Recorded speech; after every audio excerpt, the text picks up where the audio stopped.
This is the Sixth Man Show, an Orlando Magic podcast, with your hosts, Luke Sylvia and Jonathan Osborne, covering all things Magic basketball. By fans, for fans. Go Magic.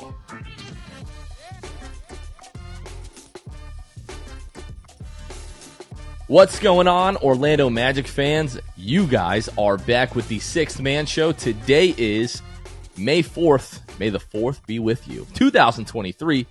Jonathan Osborne here, as always, joined by my co-host, Luke Sylvia. Luke, sock, shoe, shoe, or sock, shoe, shoe? The Magic posed this on social media today, and that was the inspiration, I'm sure. But I'm not a psycho, so I'm sock, shoe, shoe.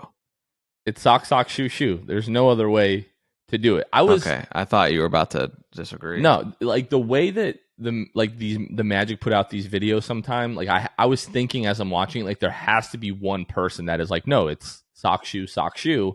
And that I was relieved that moment never really came. I kind of hinted at this in our like pre-production meeting, me, you, and Kevin. Kevin kind of gave a weird look when I was like, it's, I know what it is, like, unless you're a psycho. And Kevin like seemed like he didn't want to give his answer. I'm terrified that Kevin might be sock, shoe. Kevin is letting me know he is sock, shoe. Thank the good Lord. We can all sleep tonight knowing that. It just makes no sense to do sock, shoe. It's like, get your socks on, get your shoes on. It's just weird. Yeah, I don't like that. Yeah, no, it's definitely, there's Dude, only those one people way exist. to do it, even I'm though not convinced that they exist. I want to say I've seen it. I have seen it in real time on Twitter. I feel like, because if those people exist, we know they're on Twitter, because everybody on Twitter is weirdos. So they exist. That is correct. Want to give a quick shout out to our friends over at FOCO. If you're not familiar with FOCO, they put out awesome collectibles, bobbleheads, that kind of stuff for the NBA and more specifically the Orlando Magic. They've already come out with 2 Paolo bobbleheads this year. To commemorate Paolo's winning Rookie of the Year, they are releasing another Paolo Banchero Rookie of the Year edition bobblehead. Now, because the announcement was so recent, we don't even know what the bobblehead is going to look like just yet, but I am going to be pre-ordering one because I know it's going to be fire. Foco has never, ever let me down. But if you're interested in getting your Paolo Banchero Rookie of the Year edition bobblehead, you can go to foco.com and just search for the Orlando Magic and Paolo, or just type in Paolo's name, and the pre-order will come up for that. So I believe this is another limited run, so make sure that you go and get yours now. Cannot wait to see what that is going to look like, Luke. And then coming up on May 16th, we've been talking about this for weeks and weeks and weeks, the night of the NBA Draft Lottery. We are partnering again with the Orlando Magic and Michelob Ultra. We are taking over Wall Street Plaza, downtown Orlando, for this year's Draft Lottery watch party, starting at 7 o'clock. Going to be Michelob Ultra specials. We're giving away a Paolo Banchero autographed basketball, and we're all going to be there watching the Draft Lottery together, Luke. People are starting to get nervous. I don't know if you've seen this at all, seen this mentioned, but in like our Discord, people on Twitter are starting to talk about the fact that I wasn't nervous before, but now that we're getting closer to the lottery, people are getting nervous, myself included. It's hard not to. But as I said, I'm cool with the chalk. You give me 6 and 11, I'm all right. I'm sure my nerves will not kick in until they, the TVs get going. We got the broadcast up there. That's when the jitters will start going there, because I'm sure Wall Street's going to be buzzing. There's going to be so many of you guys out there, and it's going to be hard not to have a little bit of the pregame jitters. Did you know that statistically speaking, the Magic are actually most likely going to receive the 7th pick? The Magic have a 29.7% chance of ending up with the number 7 pick. I did. I think I saw that. Maybe someone put that on Twitter recently.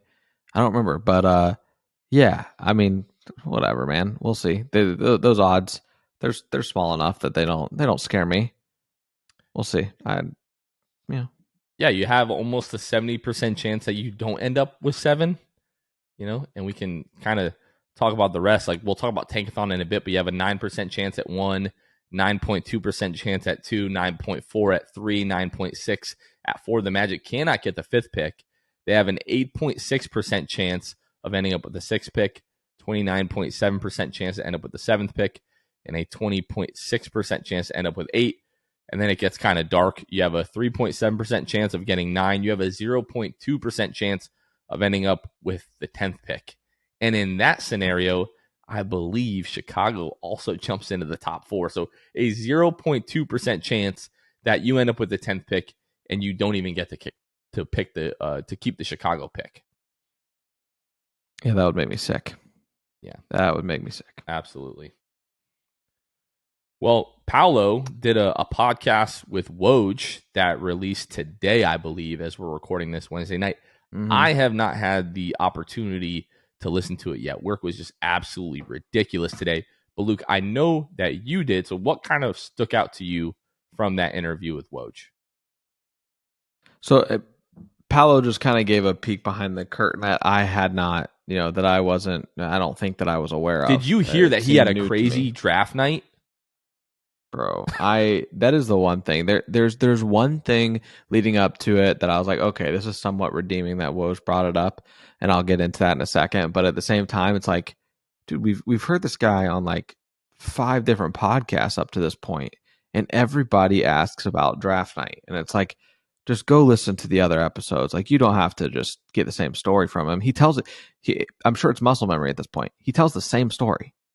So whatever. But no, one thing that he did talk about, though, that was cool to hear and to hear him talk about in general, it really just speaks once again to Mosley and to his credit of what he has built in Orlando already.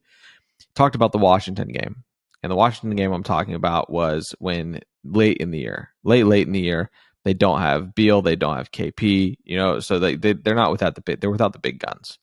And Paolo talks about, he goes to the huddle late in the game, in the 4th quarter, I believe, and he basically just goes and asks Mosley, like, "Hey, give me the ball. Like, let's run this thing through me. Like, let's make sure I'm getting touches, all that kind of stuff." And then Paolo goes on in this game. He has a great game: 30 points, 12 rebounds, 6 assists, 8 of 17 from the floor. Got to the free throw line, shot 13 of 14 from the free throw line. This was a great game by Paolo Banchero. And Orlando outscores Washington 31-13. Up to that point, the game was really not that great for the Magic, considering the Wizards were without a bunch of guys. Magic ended up winning the game by 7, 116-109. But the big thing that I took from that is that, Paolo, number one, he's asking for touches. He's saying, give me the ball. I know that I'm able to create something, make something happen. But he talked about he and Mosley established, early on in the season, maybe even before the season, I can't remember the verbiage exactly, that they had wanted to openly communicate with each other. And after the game, Mosley made sure to tell him that he was proud of him for speaking up.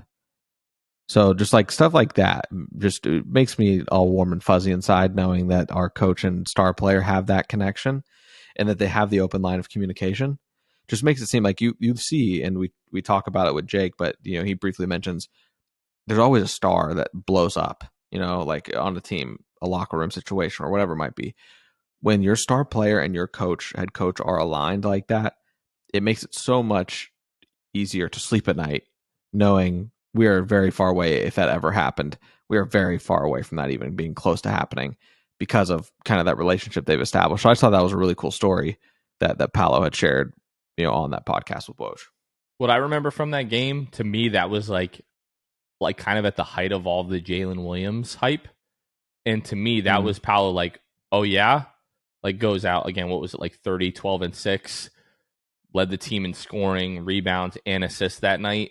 And that was him like, no, like I'm that dude. Like, this dude is good, but I am him. Like, I am the best player out of this class. I've been doing this all year long. Let me do it one more time for you, because it seems like you forgot. But to me, that's what really stood out in that game. But to hear the fact that he was like, no, like, give me the ball, that is what we want. That is what you need. If you have a guy that is going to be the alpha and the leader of your team, it has to be a guy that knows Like, all right, no, like now I need the ball. That's something that we maybe want a little bit more out of Franz, something that, could rub off, Yeah. on Franz. I wouldn't hate that at all. But young head coach giving his young number 1 overall pick kind of that green light and giving him that trust is massive. Yeah, and I want to say that Paolo did highlight that the verbiage was that they connected on that about open line of communication, let me know, blah, blah, blah, like before the season even started. So just the fact that conversation took place kind of goes to show that Mosley knows and knew Paolo was going to be special this year and that he was going to be a huge focal point. We all knew that after, Summer League preseason. But awesome stuff. But then the other thing I wanted to just mention and this is what I'm talking about, the redeeming part of asking him about the draft, was that it was Woj. So like if anybody is going to ask about the draft, it should be him. The repeat question, just because he's the one that reported on it, right? It was funny to hear Paolo tell the story where now he's able to say, yeah, I saw you tweet 30 minutes prior, right? Like my dad saw yours. He was locked into Twitter, all that. But Woj goes on to talk about obviously the master class the front office put on. Well, the thing that struck me, and maybe I'm reading too deep into it, but and who knows kind of the interpretation of this, but Woj said Orlando knew for a while when talking about drafting Paolo Banchero. Paolo didn't know.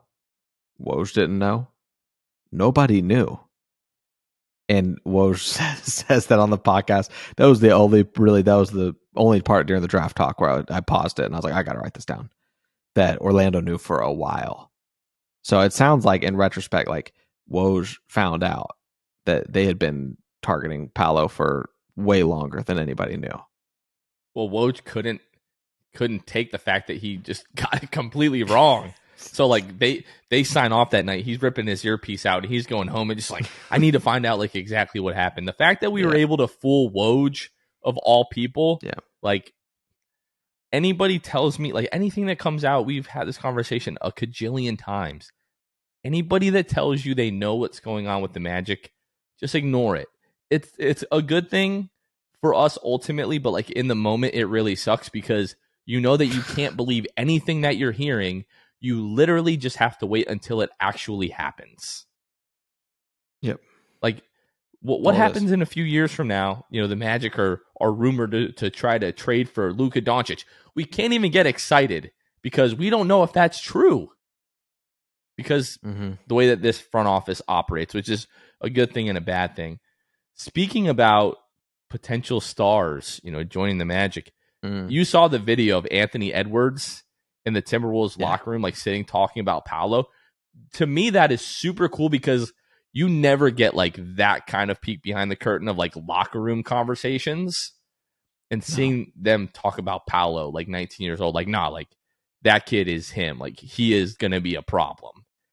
That's really exciting that other players around the league really, truly recognize that and are having those conversations behind closed doors.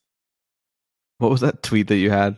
You tweeted out something that people loved. You tweeted the video. And then you said something about I don't know how we're gonna fit Paolo, Franz, and Luka on the same team, but somehow we'll make do. We will make do. It was a banger. I didn't expect it to go off like that, but I mean, people ate it up, man. Anytime you talk about stars coming to Orlando, everybody just gets rabid because they desperately want it. They're tired of stars, in the past leaving Orlando. They want desperately someone to just come to Orlando in free agency.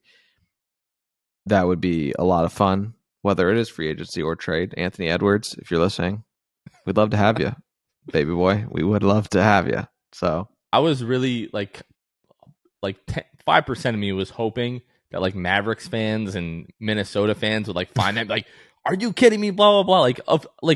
Think about how ridiculous that is. Like we would be able to get Luka and Anthony Edwards while keeping Paolo and Franz.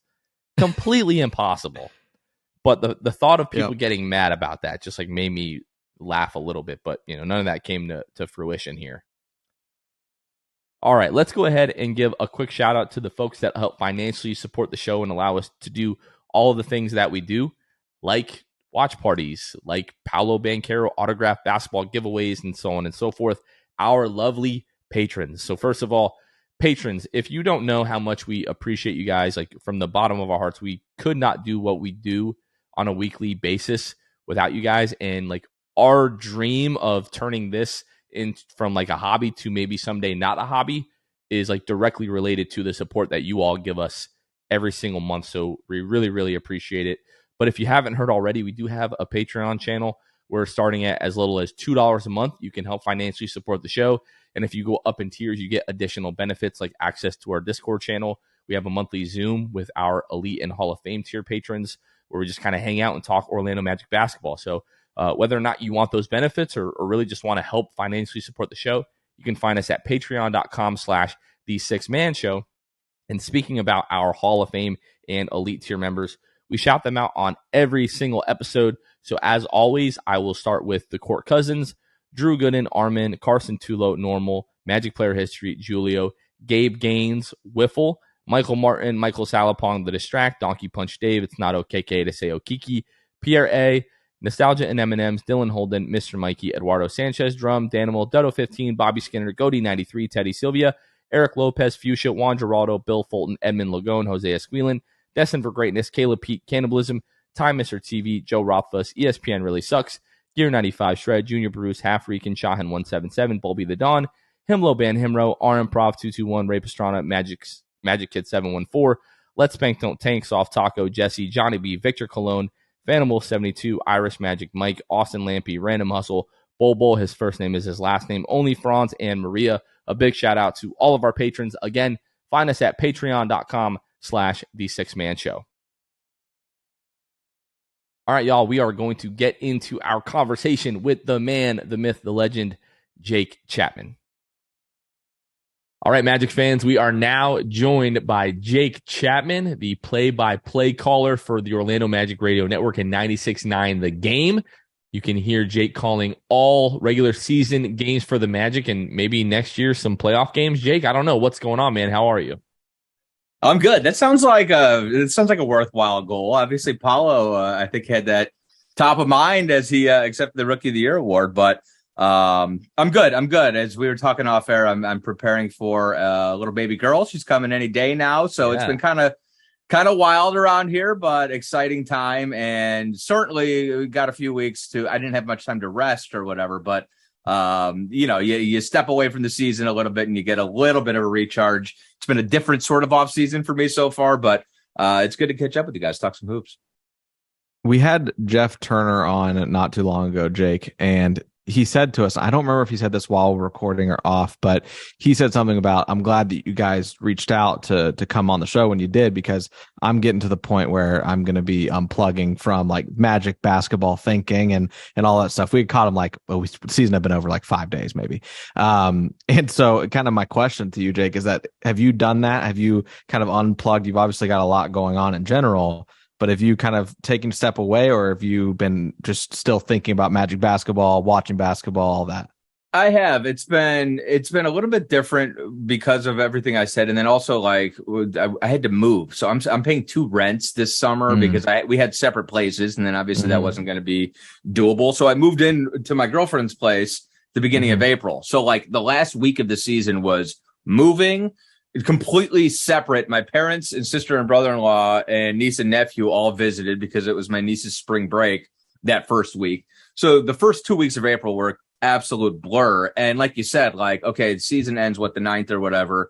You get that first week where you kind of wrap up and everything. And then basically the rest of April typically is, you're easing into the playoffs, but you're making your plans and you're kind of stepping away. Mine has been kind of fast and furious. So it's been, whereas I typically would watch just about every second of the postseason, I've caught the second halves of most of these games. I've been kind of sacrificing the first halves of a lot of the playoff games. Look, as far as we are concerned, there's not much more we can do. You know what I mean? Like, we're waiting until the lottery, obviously. We always, you always kind of do a little wrap up, and I like to sit there and just sort of go through and be like, okay, this is what I'm thinking heading into the off-season needs. And I don't really put it anywhere because I'm not a member of our basketball operation. But just sort of a kind of a mental recap and make sure you have everything filed away. And then it's just watching postseason basketball. And And there's a lot, and I know you guys get into this, you kind of think about how we fit in. How do we match up with this team? What's our, you see the rotations shorten. What's our 7, 8 guys going to look like? Can we go small against this team or big against this team? So you kind of keep Magic basketball in the back of your mind, I think, as you're consuming the postseason. Jake, I want to take you back to last year when at least we found out that you were going to be the play-by-play guy on the radio, for last season.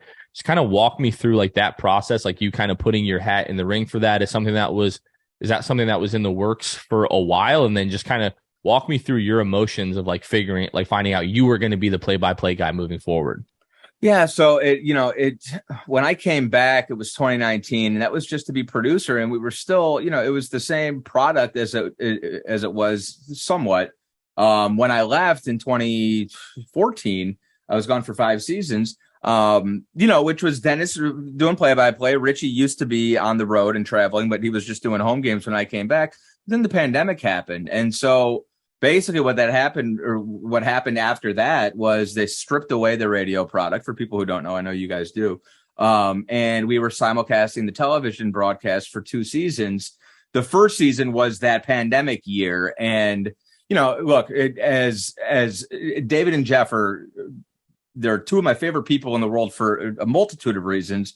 But I love the fact that, they both came to me and said, how can we make the television broadcast better for radio? I said, please don't worry about that. Like, you're going to ruin 2 broadcasts if you do that. And David was probably the number 1 proponent within the organization. I feel comfortable saying that. I'm not sure if I should. But he really wanted us to get radio back because A, he wanted me to get an opportunity, and B, he knew that, you need to have a radio broadcast. That's where he came from, and he appreciates how important it is. But I wasn't sure at that point if I was ready. And look, the bottom line was we just let Dennis go. And that was really rough. And so I think no matter what, once we made that move, it was going to have to be a few seasons, like that. You can't make a move like that and then just sort of, snap it back and then, give somebody else an opportunity. So it sucked the way it went down. I didn't know how it was going to shape up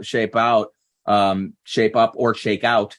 But what I do know is that heading towards the end of last season, after we got through year 2 of simulcasting, Dante and I were like, let's just put together a plan and see if they'll take it.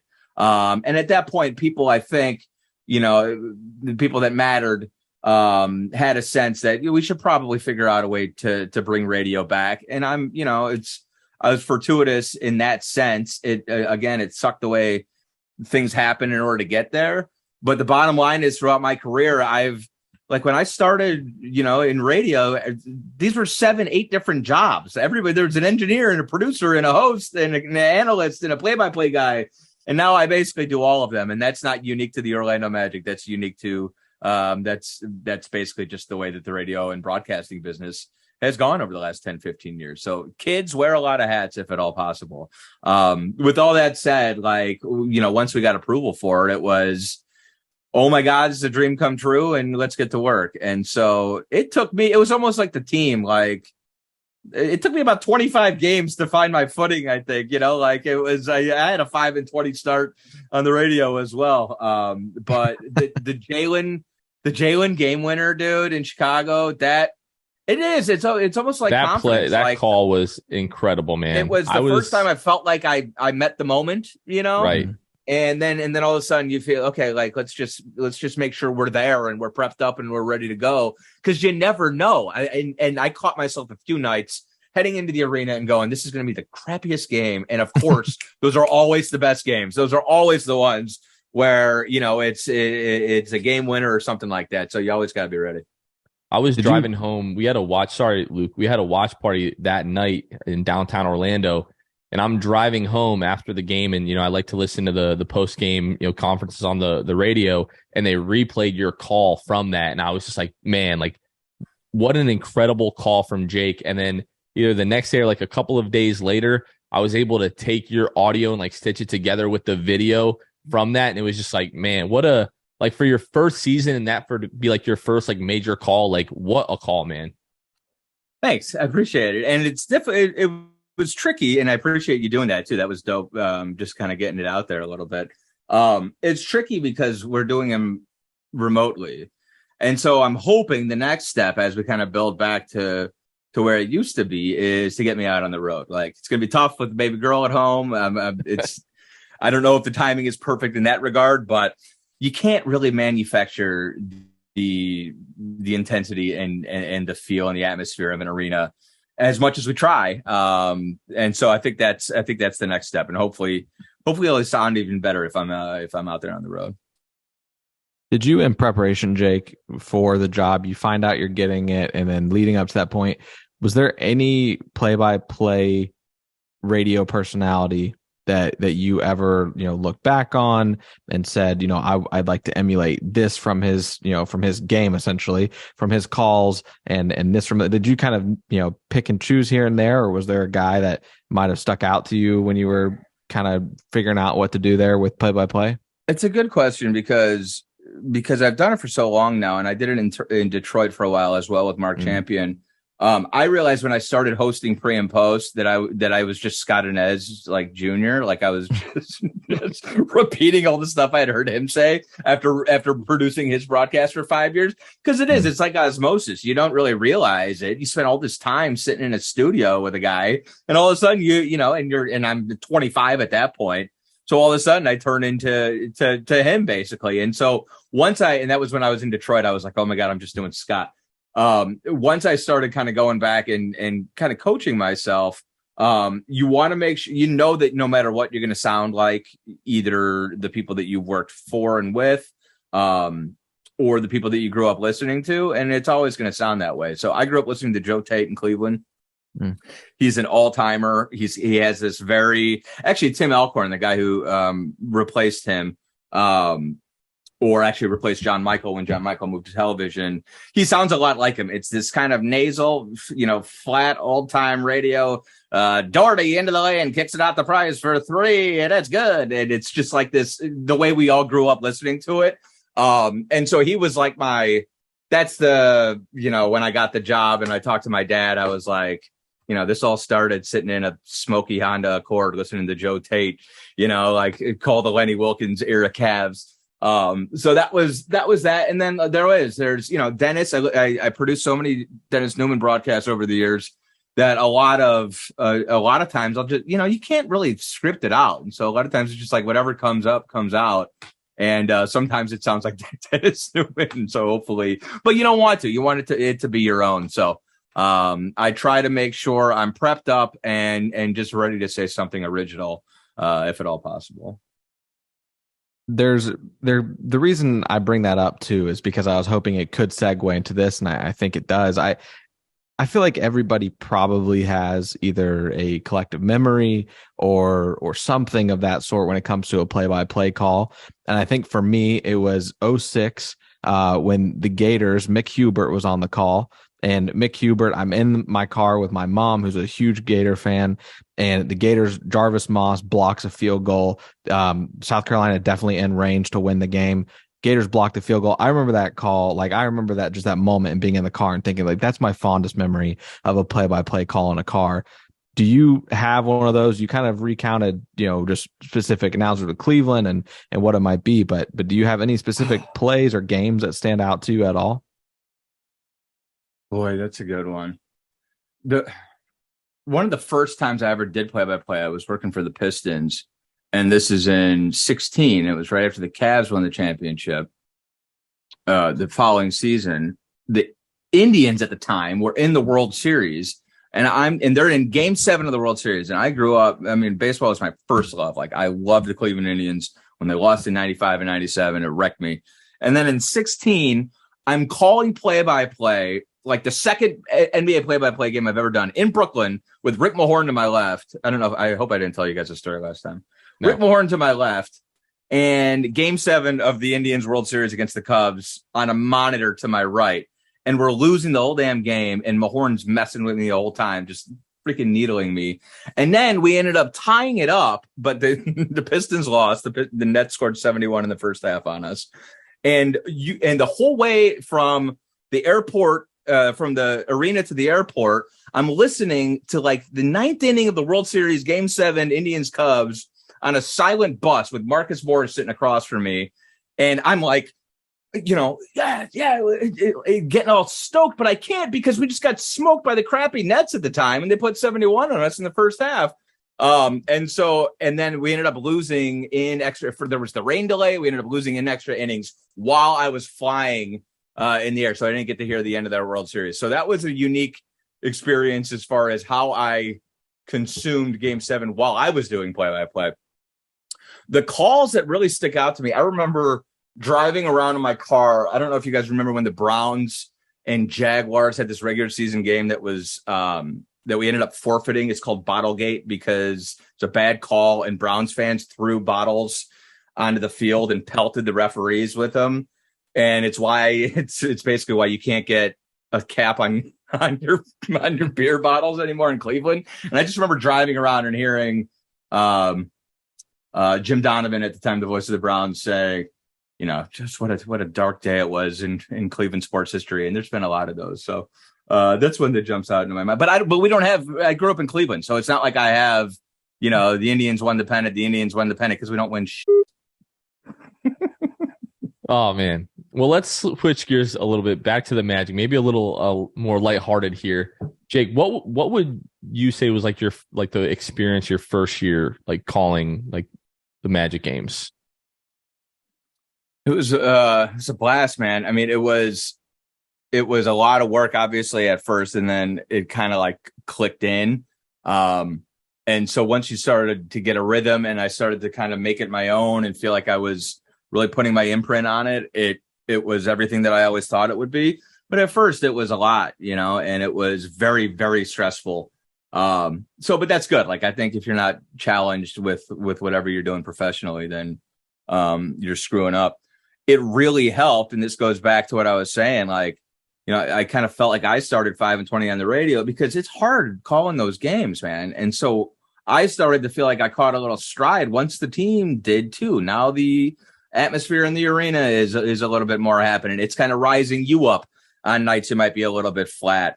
It's hard not to get jacked when you're feeling that kind of internal pressure within the arena rise. So I think one of the more underappreciated aspects of the whole thing is that we finally have something to really get excited about. And so I just feel like I'm kind of starting at the right time. My first year doing full-time play-by-play was Paolo Banchero's first year as a pro, and it's not bad. It's not a bad time to get in.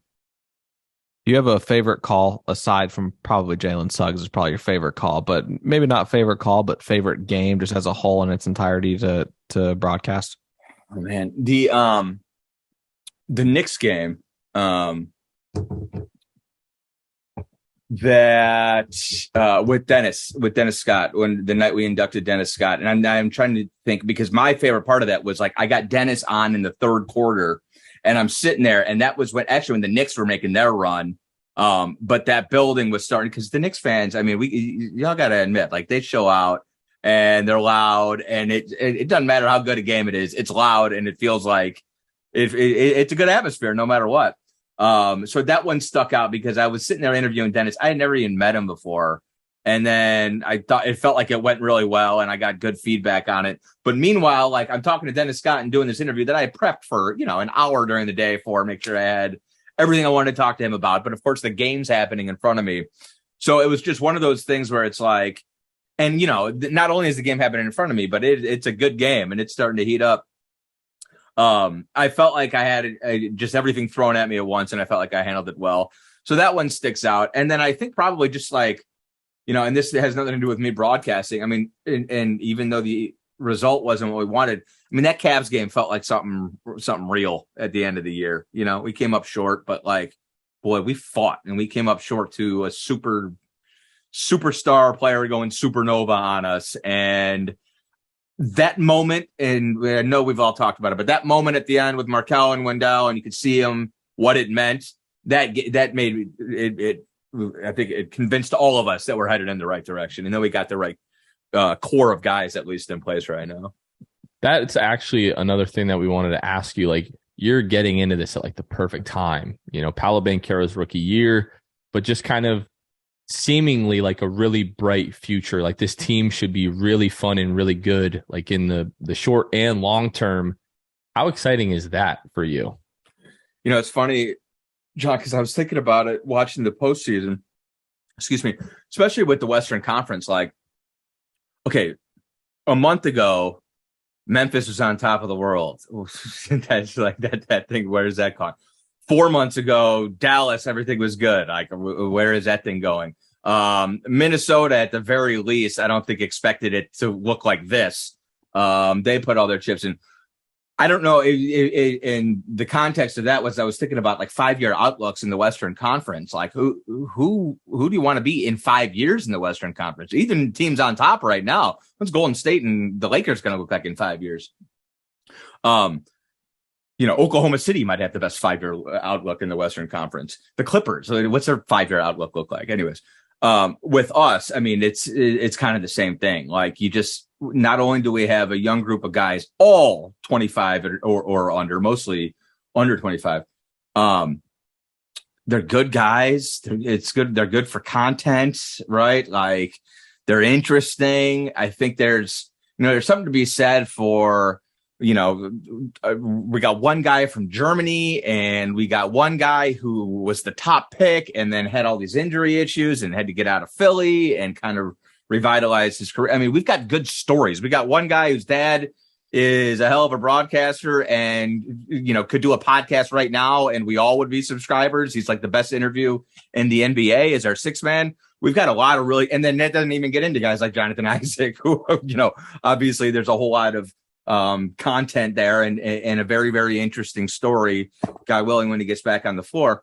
So I just think it's to be somebody who talks about them and to kind of be a guy who gets to be a fly on the wall and be a witness to what this could be. It's special, but that's just broadcasting winning basketball games is obviously like the goal and what we all want, but you want them to be interesting guys. You want them to be good interviews and you want to have fun along the way. And I think we got a nice balance of all of that right now. Jake, the one thing I was thinking about, you're talking about, you look at these teams in the Western Conference and who's going to be at the top and where are the Magic going to fall in the Eastern Conference. You start to look at this and I start to think of storylines. We look at the postseason just already in the first round and a half up to this point, and you see guys like Malik Monk really show out on a big stage there in those first couple games. There's always seems to be a guy that just was underrated and we didn't even know it, on a national level. When the Magic are in the mix and in the playoffs, who do you think, who's your money on for a guy that's going to get a lot of recognition on the biggest stage that maybe goes undervalued because of any other ordinary factor there throughout the regular season? That's another very good question. I think the one guy, like I always like listening to coaches when they come in, and who is it that they talk about that other media members don't or might not get as much buzz. And Wendell is that guy. Like Wendell's always the guy that Dwayne Casey's like, I don't know why nobody talks about how good a young big Wendell Carter Jr. is or whoever. I think, and especially in the playoffs, when you're seeing guys get played off, if you're going to be out there as a big, you better be able to space for a little bit. You see what Mitchell Robinson did to the Cavaliers. I think having Wendell in place is really, really important to just about everything else. A, because how many different guys have we tried to be at that spot, right? Like it's hard to find good young bigs no matter what. B, I think he's just scratching the surface. I think what we've done with him the last, 2 seasons and change now is that sort of development curve. You think about the beginning of the year when the guards were out and the ball was in Paolo's and Franz's hands, and we knew it probably wasn't good for winning games tonight, but it was going to be good long-term for their development. And then think about last year, it was lost season, whatever. We were running the offense through Wendell at the elbow quite a bit in the second half of last season. And now that's just, another little sort of wrinkle you can throw into the offense. I think Wendell is very skilled and varied as far as his skill set goes. And then I think, in the postseason, you need a big who you need the beef down on the block, but you need somebody who can step out and at the very least keep defenses honest. And I think you have that in Dell. So I could see him, and partly because he's so quiet and he's just not a big high profile type guy. I could see him being one of those, having a series like Mitchell Robinson did in round one. Yeah. And Jonathan, I just want to bounce it because you and I haven't even talked about that. It was something that's just been on my mind really the last like week or so, just thinking about it and waiting for the time to bring it up. Do you kind of agree with the sentiment of Jake? Is Wendell the guy that you think is? There's no wrong answer, and quite frankly, there's a lot of guys on this roster that could be those type of players that get the attention. When we sit and we talk about the guys that are nationally underrated, and then once they get that kind of national spotlight, people are going to realize they're so much better than they thought. You can start like at the top of the roster and just go down the list for me. I feel like we have so many guys who are criminally underrated, but for me, it's Jalen Suggs, man. Just seeing Jalen every time that kid is put in like a position to make big plays, he comes up for you every single time. Jake, you saw it, the Chicago game. We saw it in multiple games this year. The Golden State game comes to mind. It's like even the Cavs game, he's making plays, trying his best against Donovan Mitchell. He's just kind of unbelievable in that moment. But yeah, for me, it's Suggs. And I think to add to mine is, it's interesting. We've all got three different people, which is why I said there's no wrong answer. The one that's been on my mind is definitely Markelle Fultz. I think you think about him in the way that he affects winning at such a high level, and down the stretch is when he comes alive. There were so many times where the Magic had no problem deferring to Markelle down the stretch. He was getting big offensive boards. He was making tough mid-range jumpers near the end of the year, stepping into his 3-point shot like we've not seen before up to that point. I think Markelle for me is that guy, and I think that just kind of shows how exciting, truly, and puts in perspective, this young team is able to make noise in the postseason. These guys believe it, and that's why, yeah, Markelle, Jalen, Wendell, there's a lot of guys that you could say are up for that. Jake, last thing I want to ask you here, as we're moving into really lottery season, the Magic are projected to have 2 lottery picks as long as everything kind of goes chalk. Let's say you're Jeff Weltman, right? Like, what is your philosophy heading into this draft specifically? Improve my team the most. That's it. Thanks. No, this one's going to be really interesting because, the beauty of it is that we have all of our chips, right? And so you've got the flexibility. You're going to likely have 2 lottery picks. May 16th, we'll find out exactly how this is all going to shape up. We need shooting. I don't think I'm going to blow the door off by saying that. I don't think we need to get significantly younger, right? Like that doesn't mean we need to trade our picks. I keep on hearing people say, "Oh, you package 2 picks, you move up." Like this isn't the NFL draft. That very rarely happens. That the 6th and 7th pick are worth the 3rd pick or whatever. There's no Jimmy Johnson chart. People fall in love with players, and the 3rd pick in the draft is generally way, way, way more valuable than the 7th, 8th, and 9th pick put together. So I think there's something to be said for solidifying, consolidating a little bit. Maybe that means you're moving a future pick for a veteran of some sort, or maybe that means you're getting involved in a sign and trade or whatever. You've got so many different options. I think no matter what, I think you're going to want. Basically, the only hole right now, in quote unquote, is the 2-guard spot, right? Like we don't know what Gary's future is long term. I wouldn't assume long term it's here. Jalen is probably going to be your starting 2-guard next year, but then that leaves you a little bit thin on the bench. And look, Jalen has been really good, but he hasn't been very, very available. He's played about 50 games each season, and he took a big jump last year as far as his percentages went. And he's still a little below where we wanted to be. I mean, his rookie season, the numbers stunk, quite frankly, offensively, which was actually all in all okay because of how good he is on the other end. Now we've taken a lot of that pressure off him offensively. So I do expect it, Jonathan, just like you were saying, him to make a big jump next year. But I think you head into the offseason going, okay, playoffs are bust next year. Like I think we're all sort of, I don't know if we'll be making banners that say that. I don't know if we want to put that level of expectation, but like, I think that's pretty much where everybody is. Paolo said it, and we're all on board. If you don't make the postseason, something's wrong. I think you want to obviously build around your 1 and 2. Like we know we've got 2 guys at the forward spots who can get to the bucket and almost undeniably. And they're great players. And so now you need shooting. You need 3-and-D guys. I wouldn't mind another creator. I think, as much as Jalen and Cole can accentuate what Markelle does, we need to pass better. We need to facilitate more. So I think, and those guys are going to be spot up shooters a lot within the offense. So I wouldn't mind having a secondary playmaker. But I think it's basically we need 3-and-D guys. We probably need a backup big. And we have the flexibility to be able to go get somebody good, maybe, like that's a possibility. I think there's, the way the playoffs shake out, you never quite know who yells at somebody the wrong way or what kind of a fight in the locker room happens. And now this guy's unhappy and you get a trade request. So it's never a bad idea to keep your chips and go big game hunting at some point. But I'm not sure if we're quite at that point just yet. Let's say, this all happens. This all comes to fruition, right? You add the things that you're talking about, a 3-and-D guy, but specifically a guy that is just there to shoot threes like a Seth Curry, someone you can probably overpay for in the short term and make this team, even better next year. What is your hope? I know you said postseason, but like Markelle Fultz tweeted early on last year, 4 seed before the season started, he said 4 seed. Do you have a seed in mind that you would say this is a successful season if you are this seed? Well, yeah. I mean, I think no matter what, if you're locked into a first round series, I think that's a successful season based on, relative to where we are right now.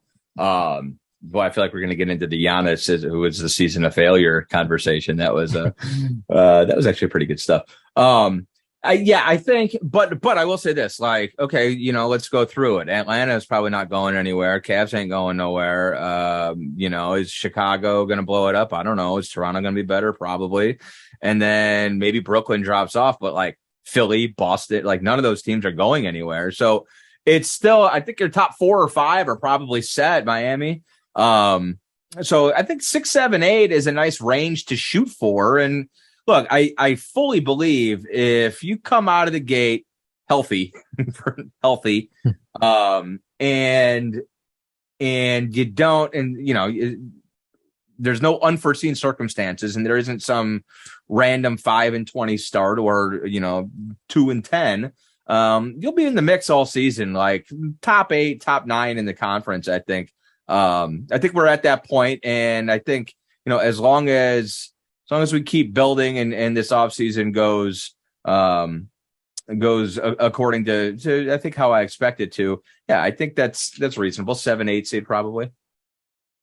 Being healthy seems like a lot to ask for, Jake, but hopefully our luck is about to change. You are about to welcome in hopefully a good luck charm in the next couple of weeks here, and hopefully bring us some lottery luck coming up on May 16th. But Jake, thanks for taking the time, man. Always a blast to talk to you. Looking forward to more calls next season, regular season, postseason games as well. Jake Chapman, if you want to just let everyone know one last time where they can find you here. Yeah, it's on Twitter at Jake Chapman OM, as in Orlando Magic. And that's it. Thanks, boys. Appreciate it. That was our conversation with Jake Chapman. A big thank you to Jake for taking the time out during this incredibly busy and hectic part of his life right now.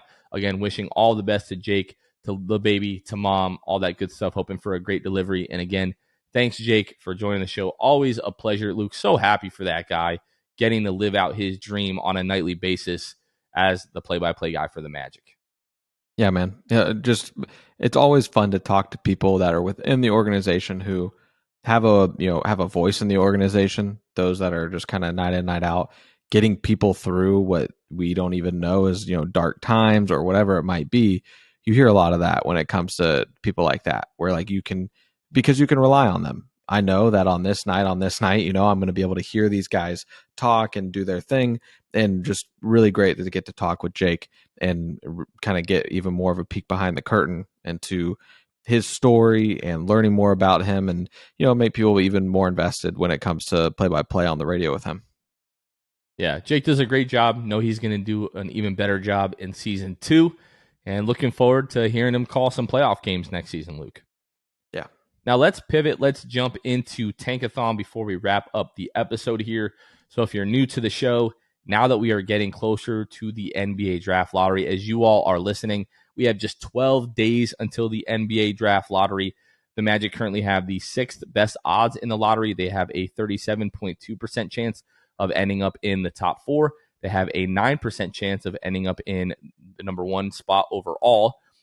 As another ripple effect of that 2021 trade with the Chicago Bulls, the Magic own the Chicago Bulls pick this year. However, it is top 4 protected. So if the Chicago Bulls end up jumping into the top 4, that pick would not convey to the Magic. It would become a top 1 through 3 protected pick next year. And then if it doesn't convey next year either, then it turns into 2 future second-round picks, I believe. So right now, the Bulls have an 8.5% chance of ending up in the top 4. So the Magic have a 91.5% chance of keeping that pick. And the Bulls have a 1.8% chance of ending up in the number 1 overall pick. We go through tankathon.com, which is like an online NBA draft lottery simulator. If you're going to share your results on social media, you only get to run it once. You have to share your results. This week, we're going to do things a little bit differently. Usually, I just sim the lottery, and I tell Luke the Magic got 1 in 11 or whatever. This week, I'm going to do my best Mark Tatum impression, and we're going to start at 14 and kind of go through that and let the build-up start for old Lukey here. Let's go. And we'll go ahead and sim the lottery. The 14th pick in the 2023 NBA draft goes to the New Orleans Pelicans. At 13, the Toronto Raptors. At 12, the Oklahoma City Thunder. At 11, the Chicago Bulls. Nice. The 10th pick in the 2023 NBA draft will go to the Dallas Mavericks. The 9th pick will go to the Utah Jazz. The 8th pick will go to the Washington Wizards. The 7th pick will go to the Indiana Pacers.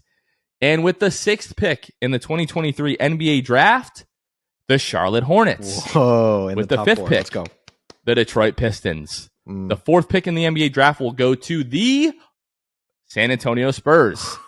The 3rd pick will go to the Houston Rockets. Oh, my The 2nd pick will go to the Portland Trailblazers, which means the number 1 overall pick in the 2023 NBA draft, again, goes to the Orlando Magic. Let's go. There's no way, bro. Oh, Isn't that crazy? That is nuts. That's like the 3rd or 4th time it's happened on the show. Wow. I really thought that it was just going to go chalk there. Isn't that wild? That is so crazy. And the first I don't time know if you saw my eyes light up like as soon as I saw it, because I saw it instantly. Well, I tried my best to like throw you off as we were going through that. But right. man. I just threw my hat across the room. I apologize for my hair, and I was fist pumping. Listen, that was a lot better for me. It was a great experience. I hope our listeners got the same one. That was just, I hope so. That was great. You can't script it any better, literally. That was awesome. Nobody was moving up. A show like that. Nobody was moving up until the Magic, because you were reading them off, and I was on Tankathon looking at the order, and I was like, oh yeah, just Portland. Portland jumped from 5 to 2, and the Magic jumped from 6 to 1. Imagine. And we jumped from 6 to midnight. That's right. Exactly. That's exactly right. You're right about that. All right. I think that's going to do it. But folks, don't forget, coming up on May 16th at 7 o'clock, our draft lottery watch party with the Orlando Magic and the Michelob Ultra, not the well, it is the Michelob Ultra, I suppose. But we're going to be at Wall Street Plaza, hanging out, having a great time. We're getting pretty close to 500 RSVPs. We had 111 all of last year, and we're already past 4 times that. So if you were at the draft lottery watch party last year, think of that, like times 4 potentially. That's crazy. Last year was kind of weird. Like, you usually don't get more attendees than you get RSVPs. No. But if we do again this year, like, we're looking at, it's going to be a thick event. Thick. Really looking forward to it. Real thick. All right, folks, for Luke Sylvia, this has been Jonathan Osborne. You all have been listening to The Sixth Man Show, and we will catch you guys next time. See ya. Thanks for listening to The Sixth Man Show. Be sure to subscribe on iTunes and Spotify to get new episodes downloaded directly to your phone. If you enjoyed the show, please take a minute to give us a 5-star rating and a review. It helps out the show a lot. Follow us on Twitter, Instagram, and Facebook at Sixth Man Show. We'll catch you guys next time. Go Magic!